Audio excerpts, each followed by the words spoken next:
Hey, what's happening? Jack here from Jack Review. 2015 was a hell of a year for movies, so today I'm going to count down my top 5 personal favorite movies from 2015. So start ignition, count to zero. I just wanna be a superhero.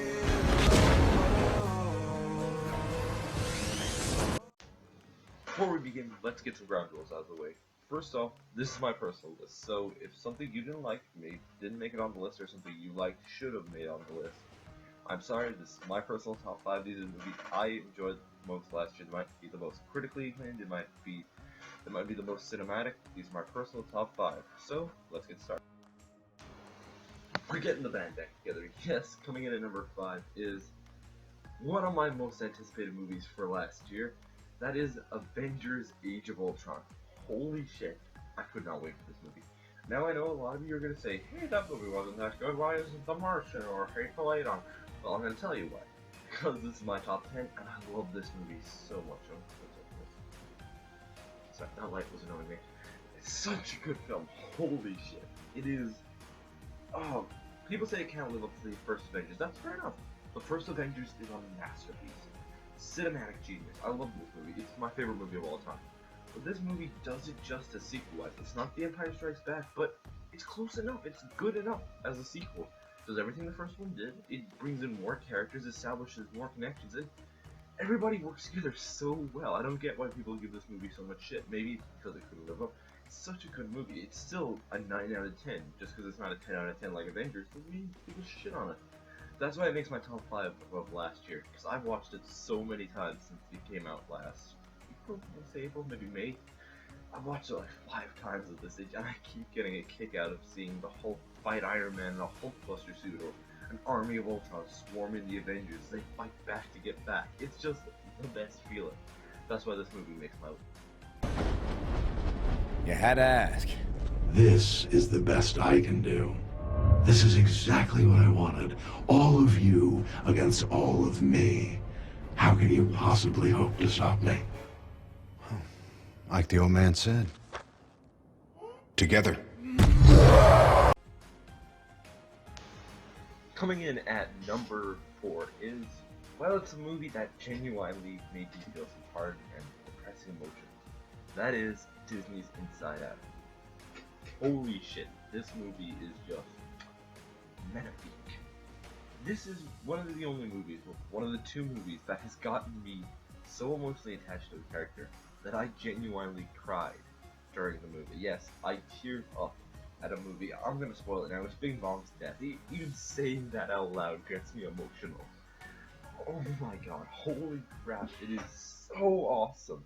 I never thought I would die. I always thought I would die. Never thought I would cry at the death of a big pink elephant man who sounds like a dolphin. But this movie, it got me so attached.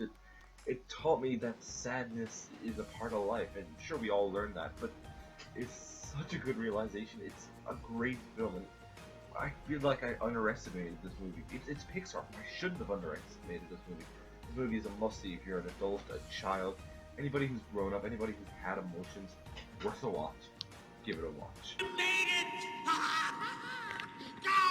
Go save Riley! Take her to the moon for me, okay?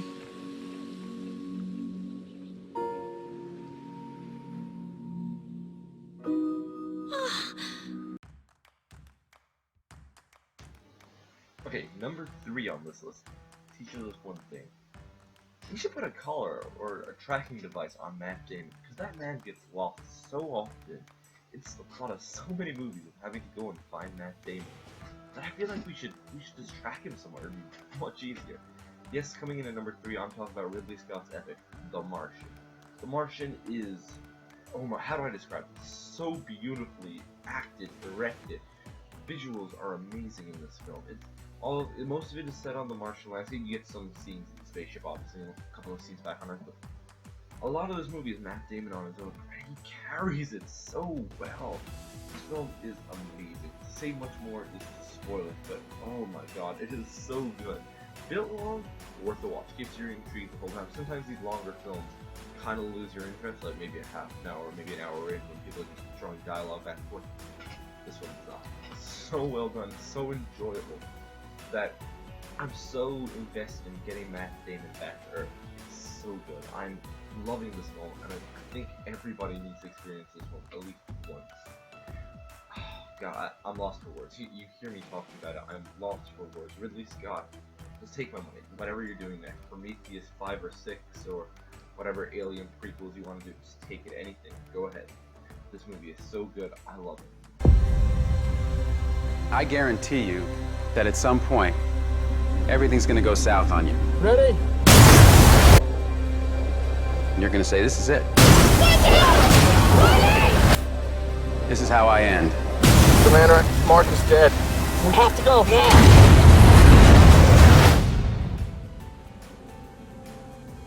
Now you can either accept that, or you can get to work. Okay, coming in at number 2 is a movie I did not see anywhere, but holy shit, this one is so good. Yes, I'm talking about Mad Max Fury Road. But let me get this one, so you can see in my eyes how much I love this film.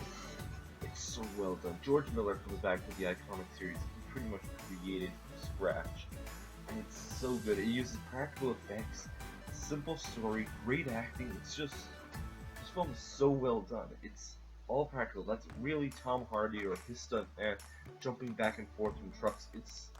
This movie is so good. It's just, hey, let's go there, let's chase them there. It's all one long chase scene. It's so well done. Mad Max probably isn't even the main character in this. You could as easily call this movie Furiosa, and it's so good. Charlize Theron, I think that's how you say her name. She plays a great Furiosa in this. Mad Max himself is just the best. Tom Hardy, Bane, I love that man. Give him an Oscar. Give him every acting role from here to the end of time. He's so good in this.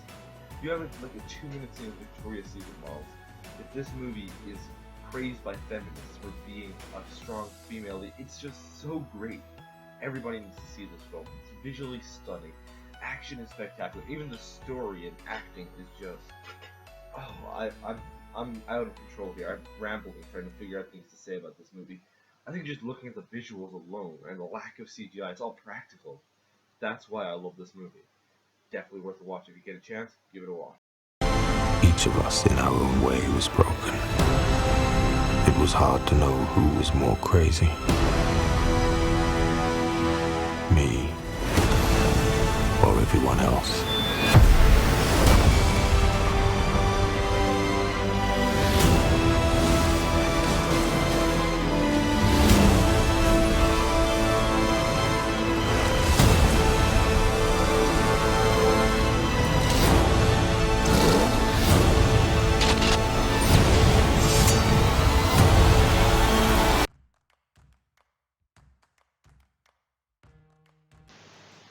Finally, number 1. I'm gonna be honest, this film wins by nostalgia easily. On its own, this film wins on nostalgia factor. It's won my heart, but it just so happens this film happens to be, well, amazing. Holy shit, you know what I'm gonna say. Yes, coming in at number 1 is Star Wars: The Force Awakens. I don't know what I can say that hasn't been said by every other YouTuber ever. This movie is fantastic. Holy shit, it's breaking all kind of box office records, and it deserves it. It's so good, so well made.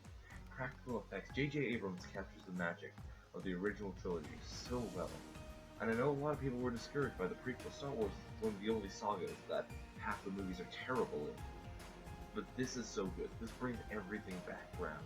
Harrison Ford gives the best performance he has given in the last 30 years. Better than Indiana Jones, better than the guy from The Fugitive. So well done. Holy shit, he's so charismatic, so entertaining. Daisy Ridley, John Boyega, they're so good. Oh my god, I love the characters of Poe, Finn, Rey, Kylo Ren. Adam Driver is great as that character. He gives such personality to what should be a faceless evil. Sure, the plot's a little similar to A New Hope. When I say a little similar, it's beat for beat. But I love Star Wars. I enjoy it so much. This movie is so well made. It's made for us, the fans. You can tell. Look, I've got the Millennium Falcon right here. I love this movie so much, it's not even funny. It's the best movie of the year, by far. Sure, it would have won by Nostalgia Factor, and I admit, it's playing on my nostalgia, but even without that, this movie is such a quality I have to put it to the top. Well, I've been Jack for Jack Media. If you enjoyed this video, don't forget to subscribe. If you disagree or you like what I've said, place your top 5 in the comment section below. Don't forget to like, comment, and subscribe. Thanks for watching.